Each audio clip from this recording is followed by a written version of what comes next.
چلیے سبھی ساتھی اللہ رب العزت کی جانب متوجہ ہو جائیں، قلبی طور سے، اور اللہ سے خوب مانگ کر بیٹھیں، خوب اچھی اچھی نیتیں لے کر بیٹھیں، اللہ کی رضا کی نیت سے بیٹھیں، اللہ کو پانے کی نیت سے بیٹھیں، قبلہ رخ ہو کر باوضو ہو کر تحیات کی حالت میں بیٹھیں، اچھے سے سر ڈھانک کر، اور اپنے گناہوں پر بہت ہی نادم ہو کر استغفار کریں، اور نبی پاک صلی اللہ علیہ وسلم پر بہت ہی عظمت کے ساتھ، بہت ہی محبت کے ساتھ پیارا سے درود پڑھیں ساتھیوں۔ چلیے استغفار کر لیجئے اور درود شریف پڑھ لیجئے۔ جیسے کہ آپ سبھی جانتے ہیں کہ ہماری احادیث کا سلسلہ چل رہا ہے، چلیے کنٹینیو کرتے ہیں انشاءاللہ۔ نحمده ونصلی علی رسولہ الکریم، اما بعد فاعوذ باللہ من الشیطان الرجیم، بسم اللہ الرحمن الرحیم۔ تو دیکھیں ہیں ہماری احادیث خوش کلامی کے متعلق ہے۔ حضرت ابن عمر رضی اللہ عنہ سے مروی ہے کہ آپ صلی اللہ علیہ وسلم نے ارشاد فرمایا، اپنے بھائی کے لیے تم مسکراہٹ یعنی خندہ کلامی سے پیش آؤ تو یہ صدقہ ہے۔ سبحان اللہ العظیم ساتھیوں، ٹھیک ہے، یعنی ہم اپنی مسلمان بہن سے مل رہے ہیں، ٹھیک ہے، تو ہم ان سے کیا کر رہے ہیں؟ خندہ پیشانی کے ساتھ، خوش کلامی کے ساتھ ہم ان سے مل رہے ہیں، یعنی چہرے پر ہماری مسکراہٹ سجی ہوئی ہے، تو یہ کیا ہے ساتھیوں؟ یہ صدقہ ہے۔ سبحان اللہ۔ یعنی اس میں نہ ہمارے پیسے خرچ ہو رہے ہیں، نہ مال خرچ ہو رہا ہے، ہاں کچھ بھی نہیں جا رہا ہے، صرف ایک مسکراہٹ سجانی ہے اپنے چہرے پر، الحمدللہ، پھر کیا ہوا؟ صدقے کا ثواب مل گیا۔ سبحان اللہ۔ حضرت ابن عمر رضی اللہ عنہ سے مروی ہے کہ آپ صلی اللہ علیہ وسلم نے ارشاد فرمایا کہ جنت میں ایسے بالا خانے ہیں جس کا باہر اندر سے، اندر باہر سے نظر آتا ہے۔ جی، تو کیسے بالا خانے ہیں؟ کہ جس کا باہر اندر سے اور اندر باہر سے نظر آتا ہے، یعنی ٹرانسپیرنٹ ہے۔ ہاں، ابو مالک اشعری رحمۃ اللہ علیہ نے پوچھا کہ وہ کس کے لیے بالا خانے ہیں ایسے، جو ٹرانسپیرنٹ ہے؟ تو آپ صلی اللہ علیہ وسلم نے ارشاد فرمایا، یہ اس کے لیے ہے جو خوش کلامی سے پیش آئے، سبحان اللہ، کھانا کھلائے اور اللہ کی عبادت کرے جب لوگ نیند میں ہو۔ اللہ اکبر، سبحان اللہ ساتھیوں، یعنی یہ کس کے لیے ہے؟ ہاں، جو خوش کلامی سے لوگوں سے بات کر رہا ہے اور لوگوں کو کھانا کھلا رہا ہے اور اللہ کی عبادت کر رہا ہے رات میں جب لوگ سو جاتے ہیں، یعنی تہجد پڑھ رہا ہے، تو یہ بالا خانے اس شخص کے لیے ہیں۔ سبحان اللہ، جنت میں ایسے بالا خانے ہیں۔ ہاں، ٹرانسپیرنٹ ہے ساتھی، سوچ کے امیجن کریں کہ وہ کیسے ہوں گے ٹرانسپیرنٹ، کی اندر کا باہر سے، باہر کا اندر سے، یعنی شیشے کا۔ الحمدللہ، کیا زبردست ہوگا نا ساتھیوں۔ تو کون نہیں چاہتا ہے ایسی اچھی ہمیں فیسلٹیز ملے نا ساتھی وہاں پر، الحمدللہ۔ تو بس کیجیے انشاءاللہ کہ خوش کلامی سے بات کیجیے، انشاءاللہ کھانا کھلائیے اور تہجد پڑھیے۔ تہجد بہت بڑا عمل ہے ساتھیوں، بہت ہی پیارا عمل ہے، یہ لاڈلی عبادت ہے، اور جو اس میں جائے گا یعنی یہ عبادت کرے گا تو الحمدللہ پھر دیکھیں وہ اللہ کا کیسا لاڈلا، کیسا پیارا بن جائے گا نا ساتھی، الحمدللہ۔ اللہ کو اس پہ کیسی محبت آتی ہوگی کہ میرا بندہ کسی نیند کو قربان کر کے میرے سامنے آ گیا، الحمدللہ۔ حالانکہ ہمارا احسان نہیں ہے ساتھی، ہم جا رہے ہیں رات میں تہجد پڑھ رہے ہیں، اللہ کا احسان ہے کہ اس نے ہماری آنکھ کھولی، اس نے اپنے پاس ہمیں بلایا تنہائی میں، الحمدللہ، اور وہ اللہ اپنا عرش چھوڑ کر ہمارے لیے پہلے آسمان پر آ رہا ہے۔ اللہ کا احسان ہے ساتھیوں، ہمارا کوئی نہیں احسان ہے۔ لیکن الحمدللہ اللہ نے اتنے بڑے بڑے احسان کر کے اور ہمارے لیے مزید احسان کر دیا کہ ایسے بالا خانے بنا دی جو ٹرانسپیرنٹ ہے، شیشے کے ہیں، الحمدللہ، کہ جو عبادت کرے گا رات میں تہجد پڑھے گا تو دیکھیں اس کے لیے یہ بھی ہے۔ سبحان اللہ۔ اتنا بھی کافی تھا کہ اللہ ہمارے لیے آ رہے ہیں پہلے آسمان پر، اللہ ہماری دعاؤں کو قبول کر رہے ہیں اور اللہ ہمیں بلا رہے ہیں، الحمدللہ، اتنا بھی کافی تھا۔ لیکن دیکھ لیجیے ساتھی، بس کیا رحمان رب ہے، کیا سخی رب ہے کہ دینے پر ہے، بس ہم لینے والے بنے کہ اللہ نے چیک جو پکڑایا ہوا ہے نا ہمیں کہ جتنی چاہے رقم بھر لو، بس اب ہمارے ہاتھ میں ہے ساتھیوں، دل کھول کر بھر لیجیے رقم، ٹھیک ہے انشاءاللہ، پھر دیکھیں اللہ تعالیٰ کیسا نوازتا ہے انشاءاللہ۔ اب ہے دیکھیں ہماری احادیث خاموشی اور کم گوئی، یعنی کم بولنا، چپ رہنا۔ حضرت ابو شریح رضی اللہ عنہ کہتے ہیں کہ آپ صلی اللہ علیہ وسلم نے ارشاد فرمایا کہ جو شخص اللہ اور آخرت پر ایمان لائے، اللہ پر اور آخرت پر، یعنی اللہ ایک ہے اور آخرت بالکل برحق ہے، وہ دن 50,000 سال کا ہے، اور آخرت میں جتنا بھی جو کچھ بھی ہونے والا ہے وہ سب پر ایمان لائے، تو پھر کیا بتایا؟ یا تو وہ بھلی بات کہے یا خاموش رہے۔ اللہ اکبر کبیرہ۔ یعنی جو اللہ پر اور آخرت پر ایمان لیا ہے نا ساتھیوں، تو ہو ہی نہیں سکتا کہ وہ فضول بولے اللہ اکبر کبیرہ. یہ بہت بڑی چیز ہے ہمارے لیے، ہے نا، کیونکہ ہمیں فضول بولنے کی بڑی عادت ہوتی ہے ساتھیوں، ٹھیک ہے. لیکن جو اللہ پر اور آخرت پر ایمان لیا ہے نا، تو اس کو کہہ دیا گیا ہے کہ یا تو وہ بھلی بات کہے یعنی اچھی بات کہے، ہاں، یا پھر وہ خاموش رہے. سبحان اللہ. ٹھیک ہے.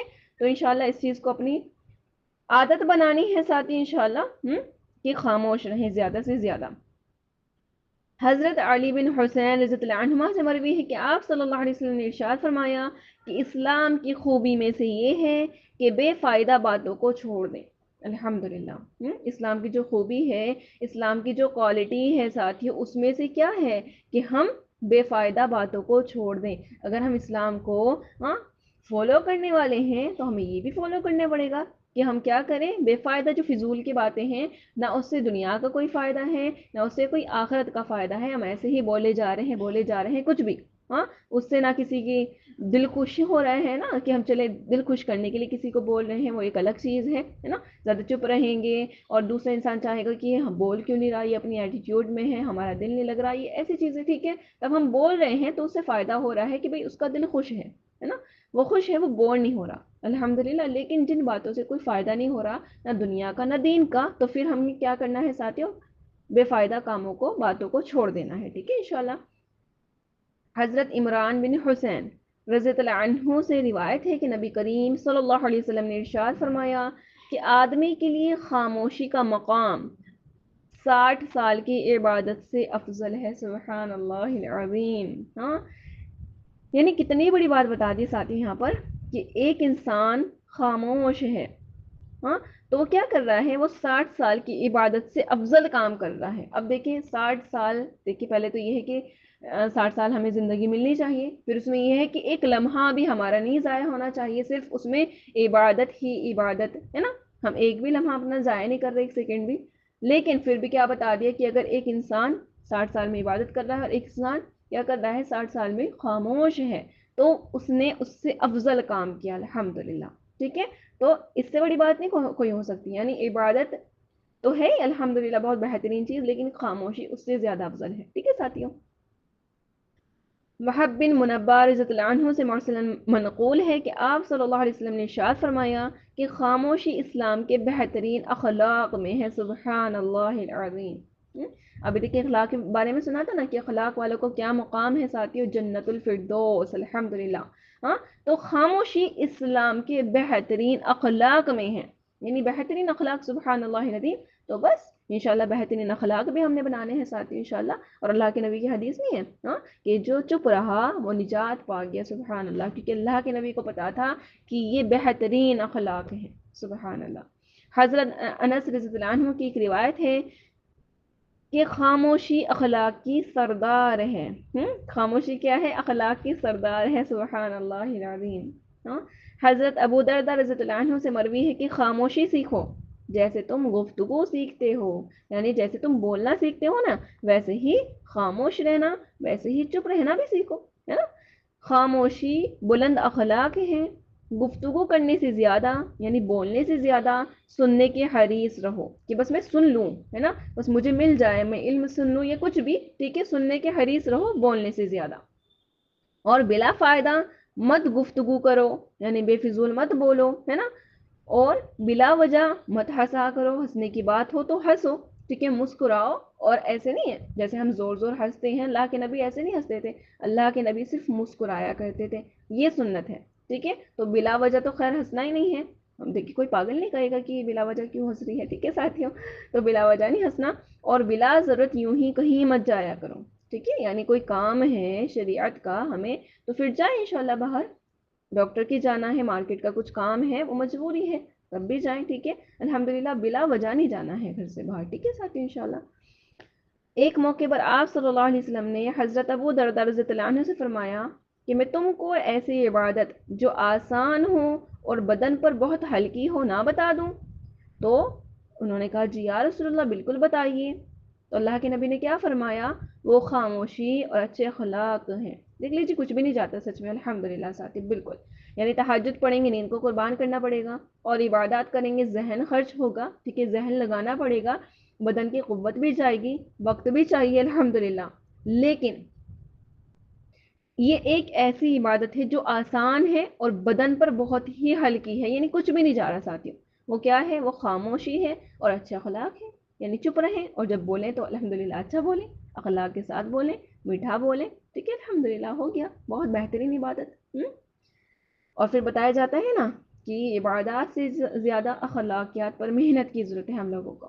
اور کل جب میزان لگائی جائے گی نا، جس میں ہمارے اعمال تو لیں گے، نام اعمال رکھا جائے گا، ہاں، تو اخلاق ایک جگہ اور دوسری جگہ عبادات رکھی جائیں گی، تو کون سا پلڑا بھاری ہو جائے گا ساتھی؟ اخلاق والا۔ تو اتنی بہترین عبادت ہے اور ہلکی ہے، آسان ہے، ٹھیک ہے، کچھ بھی نہیں لگتا، بس خاموش رہیں اور اخلاق بنا لیں انشاءاللہ ساتھی، ٹھیک ہے۔ اب ہے دیکھیں ہماری احادیث شفقت اور رحمت کے متعلق۔ حضرت جریر بن عبداللہ رضی اللہ عنہ سے مروی ہے کہ آپ صلی اللہ علیہ وسلم نے ارشاد فرمایا، جو لوگوں پر رحم نہیں کرتا اس پر اللہ تعالیٰ رحم نہیں کرتا ساتھیوں، ٹھیک ہے۔ تو بس ہم مخلوق پر رحم کریں، ہاں، ہمارا خالق ہمارا مالک ہم پر رحم کرے گا انشاءاللہ تعالیٰ۔ حضرت جریر رضی اللہ عنہ سے مروی ہے کہ آپ صلی اللہ علیہ وسلم نے ارشاد فرمایا، تم زمین والوں پر رحم کرو، ہاں، تم پر آسمان والا رحم کرے گا، سبحان اللہ العظیم۔ حضرت ابو حریرہ رضی اللہ عنہ فرماتے ہیں کہ حضرت نبی پاک صلی اللہ علیہ وسلم نے حضرت حسن رضی اللہ عنہ کا بوسہ لیا، ہاں، حضرت حسن کا بوسہ لیا، تو افراح بن حابس رضی اللہ عنہ نے کہا کہ میرے تو 10 بچے ہیں، وہ کیا کہہ رہے ہیں ایک صحابی کہ میرے تو 10 بچے ہیں، میں نے ان میں سے کسی کا بھی کبھی بوسہ نہیں لیا، ہاں، ماتھے پر لیتے نا کس کرتے ہیں تو اسے بوسہ کہتے ساتھیوں۔ تو آپ صلی اللہ علیہ وسلم نے ان کی طرف دیکھ کر فرمایا، جو رحم نہیں کرتا اس پر رحم نہیں کیا جاتا، اللہ اکبر کبیرہ۔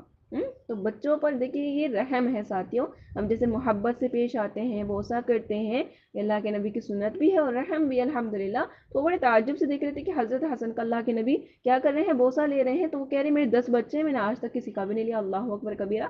تو پھر اللہ کے نبی نے فرما دیا، ہاں، جو رحم نہیں کرتا اس پر رحم نہیں کیا جاتا، تو رحم کریں، رحم کیا جائے گا انشاءاللہ۔ سہل بن حنظلہ رضی اللہ عنہ سے مروی ہے کہ آپ صلی اللہ علیہ وسلم ایک اونٹ کے قریب سے گزرے جس کا پیٹ پیٹ سے مل رہا تھا، یعنی دبلے ہونے کی وجہ سے، پتلے ہونے کی وجہ سے پیٹ سے اس کا پیٹ مل رہا تھا۔ تو آپ صلی اللہ علیہ وسلم نے فرمایا، تم ان گونگے جانوروں کے بارے میں اللہ سے ڈرو، ہاں، ٹھیک سے سواری کرو اور ٹھیک سے کھانا دو، اللہ اکبر کبیرہ۔ یعنی دیکھیے ٹھیک سے سواری، یعنی آج جو بیل وغیرہ ہوتی ہیں یا خچر وغیرہ ہوتا ہے نا، ان پر کیا کر دیا جاتا ہے؟ بہت سارا سامان لاد دیا جاتا ہے ساتھیوں، کہ ان سے چلا بھی نہیں جاتا۔ دیکھیے وہ بھی تو وہ بے زبان ہے، وہ بول نہیں سکتی کہ ہمیں یہ ہو رہا ہے، یہ پرابلم ہو رہی ہے، ہمیں یہ ہرٹ ہو رہا ہے، کچھ نہیں کہہ سکتے، لیکن اس چیز کا ہم نے خیال رکھنا ہے ساتھیوں بہت زیادہ اور صحیح سے۔ جیسے ہم چاہتے ہیں نا کہ بہت زیادہ دوڑیں، بہت زیادہ کام کریں، تو ایسے ہی ہم نے ان کو کھانا بھی دینا ہے، ٹھیک ہے۔ نہیں تو اتنی سی باتوں پر، کیونکہ اللہ تعالیٰ اتنی سی باتیں دیکھتا ہے ساتھیوں، ہے نا، کہ اگر ایک بلی کو ہم نے بھوکا رکھ دیا تو ہماری چاہے ہم کتنی عبادت کر رہے ہیں پھر کیا ہوگا؟ اللہ تعالیٰ اس پہ ہی ہمارے پکڑ کر سکتے ہیں۔ اور اگر ہم عبادت بھی اتنی نہیں کر رہے ہیں، زیادہ عابد بھی نہیں ہیں، لیکن ہاں ہم اللہ کے مخلوق پر رحم کر رہے ہیں، کسی کتے کو روٹی دے دی، کسی بلی کو پانی پلا دیا، ہاں، چڑیاؤں کے لیے جو اوپر ہوتی ہیں چڑیاں کبوتر، ہاں، تو ان کے لیے ہم نے چھت پہ ایک پیالے میں پانی ڈال دیا، الحمدللہ رکھ دیا تاکہ وہ پی لیں، ان کی پیاس بجھے، یہ کچھ تھوڑے سے دانہ پانی رکھ دیا نا الحمدللہ، تو اس پہ بھی ہماری مغفرت ہو سکتی ہے ساتھی، ٹھیک ہے، کیونکہ اللہ تعالیٰ کو اپنی مخلوق سے بہت زیادہ محبت ہے، تو جو ان پر رحم کرے گا اللہ تعالیٰ ان پر رحم کرے گا پھر، ٹھیک ہے انشاءاللہ۔ ایک دفعہ حضرت ابو مسعود انصاری رضی اللہ عنہ اپنے غلام کو پیٹ رہے تھے، اتفاق سے رسول اللہ صلی اللہ علیہ وسلم اس موقع پر تشریف لائے، تو آپ صلی اللہ علیہ وسلم نے رنجیدہ ہو کر فرمایا، یعنی غمزدہ ہو کر فرمایا، ابو سعید، اس غلام پر تمہیں جس قدر اختیار ہے نا، اللہ تعالیٰ کو تم پر اس سے زیادہ اختیار ہے، اللہ اکبر۔ حضرت ابو مسعود رضی اللہ عنہ حضور صلی اللہ علیہ وسلم کا ارشاد مبارک سن کر تھرا اٹھے اور عرض کیا، یا رسول اللہ صلی اللہ علیہ وسلم، میں اس غلام کو اللہ کی راہ میں آزاد کرتا ہوں، سبحان اللہ۔ حضور صلی اللہ علیہ وسلم نے فرمایا کہ اگر تم اس کو آزاد نہ کرتے نا اور پیٹتے ہی رہتے، ہاں، تو تم کو دوزخ کی آگ چھو لیتی، اللہ اکبر کبیرہ۔ حالانکہ غلام ہے ہے نا, اختیار ہے مالک کا, وہ کچھ بھی کر سکتا ہے, لیکن اللہ کے نبی کیا کہہ رہے ہیں کہ اس سے زیادہ اختیار اللہ کا ہے تم پر, کیونکہ اللہ نے تو تمہیں بنایا ہے. ہاں, تم نے اسے نہیں بنایا ہے نا, یہ تو صرف تمہارے پاس آیا ہے, قیدی ہے تمہارا, غلام ہے تمہارا, تمہارے قید میں ہے, تم اس لیے اس پر اختیار پا رہے ہو, کچھ بھی کر رہے ہو, لیکن اللہ نے تو ہمیں بنایا ہے ساتھیوں, وہی ہمیں کھلا رہا ہے, اسی کے گھر میں رہ رہے ہیں, اسی کا دیا ہوا پہن رہے, سب کچھ اللہ بھی ہمارے ساتھ سب کچھ کر سکتے ہیں, لیکن نہیں کر رہا نا, تو ہم اس کی مخلوق کے ساتھ کیسے کر سکتے ہیں ساتھیوں. ٹھیک ہے, اور اگر کریں گے تو پھر دیکھ لیں گے بس. ہاں, تو وہ کیا کہہ رہے ہیں کہ اگر تم نہیں اس کو آزاد کرتے تو تم کو جہنم کی آگ چھو لیتی. اللہم حافظنا. تو بس انشاءاللہ بہت کچھ سیکھنے کو مل رہا ہے ان حدیث سے ساتھ. الحمدللہ اللہ کا رحم ہے, اللہ کا کرم ہے کہ اللہ تعالیٰ اتنی پیاری پیاری احادیث ہمیں سننے کو اور سنانے کو مل رہی ہیں. الحمدللہ, بس اللہ تعالیٰ سے دعا کرتے رہیں کہ جیسے سن رہے ہیں, سنا رہے ہیں, اللہ تعالیٰ اس سے زیادہ عمل کی توفیق عطا فرمائے. جیسے وہ صحابی ایک دم سنتے تھے اور عمل پر آ جائے کرتے تھے, انشاءاللہ ہم بھی ایسے ہی ہوں ساتھیوں کہ ہم ادھر سنیں اور ادھر عمل کر جائیں انشاءاللہ تعالیٰ. ٹھیک ہے, اللہ کے نبی تو نہیں ہے ہمیں بتانے والے یہاں پر, لیکن ان کے احادیث تو ہے نا الحمدللہ ساتھیوں. ٹھیک ہے, تو بس انشاءاللہ عمل کریں, ٹھیک ہے, اور آگے پہنچائیں, کیونکہ امت کی بھی بہت زیادہ فکر کرنی ہے, امت بہت خطرے میں ہے. ٹھیک ہے انشاءاللہ. چلیے الحمدللہ ساتھیوں, ہمارا درس کمپلیٹ ہوا, امید کرتی ہوں سبھی ساتھی سمجھ گئے ہوں گے.